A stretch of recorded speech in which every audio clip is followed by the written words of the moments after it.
wọ́n fẹ̀sùn ìpànìyàn kan Ojulari làdájọ́ bá ní kó sáré lọ lo ọdún 10 lẹ́wọ̀n.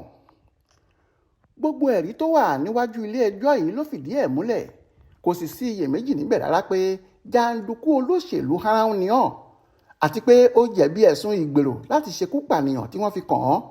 Nítorí náà ìdájọ́ mi nìyí, ilé ẹjọ́ yìí sọ ọ́ sí ẹ̀wọ̀n ọdún 10 pẹ̀lú iṣẹ́ àṣekára.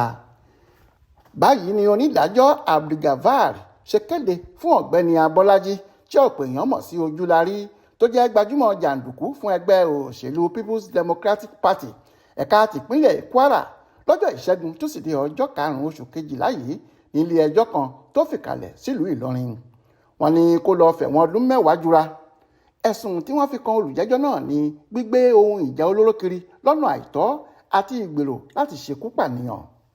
Tẹ́ ò bá gbàgbé, nínú oṣù kínní ọdún 2023 yìí ni ọ̀daràn ọ̀hún Ojulari gbìyànjú láti fẹ́ ṣekú pa olùdíje nínú ẹgbẹ́ òṣèlú All Progressives Congress APC kan lásìkò tó ń ṣe ìpolongo ìbò tó wáyé ní wọ́ọ̀dù Ojú Ẹkún Sàrùmí nílùú Ìlọrin.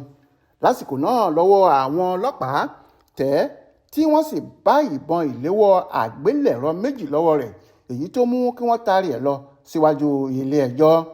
Ní báyìí onídàájọ́ Abdulgafar ní pẹ̀lú gbogbo àwọn ẹ̀rí tí wọ́n kó síwájú ilé ẹjọ́ yìí kò síyèméjì níbẹ̀, Ojulari jẹ̀bi àwọn ẹ̀sùn tí wọ́n fi kàn án, ó sì pàṣẹ kí wọ́n jù ú sẹ́wọ̀n ọdún 10 pẹ̀lú iṣẹ́ àṣekára.